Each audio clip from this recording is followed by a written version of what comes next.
Et on en parle avec vous, Bruno Darroux. Bonjour. Bonjour Raphaël. Voilà 5 jours maintenant que durent les manifestations, sans que le président Jovenel Moïse semble disposé à quitter le pouvoir. Voilà, absolument. Pour le moment, Jovenel Moïse s'accroche au pouvoir.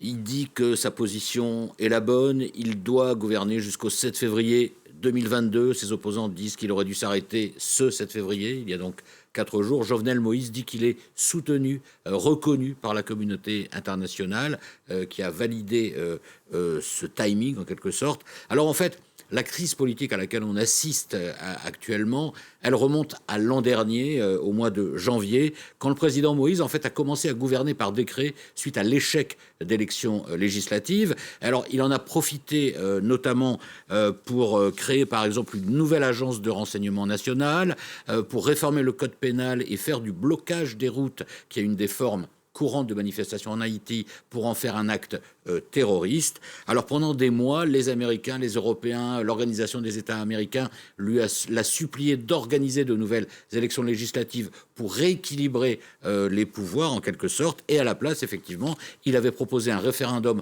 en avril prochain, un référendum sur une réforme constitutionnelle qui serait suivie à l'automne prochain d'élections législatives et présidentielle. Alors ce projet de réforme, il prévoit notamment la suppression du poste de Premier ministre au profit d'un poste de vice-président, la suppression du Sénat, un redécoupage des circonscriptions électorales. Bref, pour ses opposants, il a été accusé de dériver carrément vers un pouvoir autocratique. Pour l'instant, donc, les manifestations qui réclament son départ ont gelé tous ces projets de Jovenel Moïse quand même.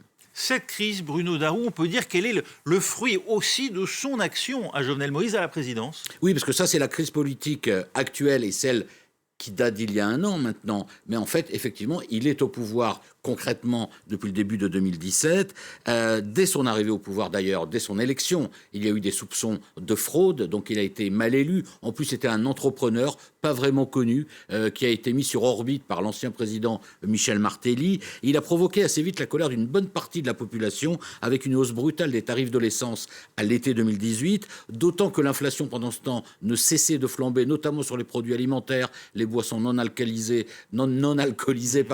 aggravant un peu plus, davantage, le pouvoir d'achat des Haïtiens dans un pays, il faut le rappeler, où 9 millions sur 12 millions d'habitants vivent sous le seuil de pauvreté, voire d'extrême pauvreté. Alors la colère populaire, elle a été exacerbée aussi par la gestion désastreuse et des révélations de détournement des fonds qui avaient été prêtés par le Venezuela à Haïti entre 2008 et 2018 pour financer son développement. Et un premier rapport de la Cour des comptes avait révélé il y a 2 ans qu'une quinzaine d'anciens ministres et hauts fonctionnaires avaient détourné des fonds et qu'une entreprise qui était dirigée à l'époque par un certain Jovenel Moïse était également impliquée. D'où des manifestations qui ont été très violentes à partir de l'été 2019 contre la gouvernance de Jovenel Moïse. Vous voyez que la colère couvait depuis longtemps, elle se déchaîne devant ce qui est perçu comme un abus de pouvoir. La situation en Haïti aujourd'hui, pour reprendre la formule des évêques catholiques de l'île, eh bien, est littéralement explosive. Le quotidien des gens, disent-ils, c'est la mort,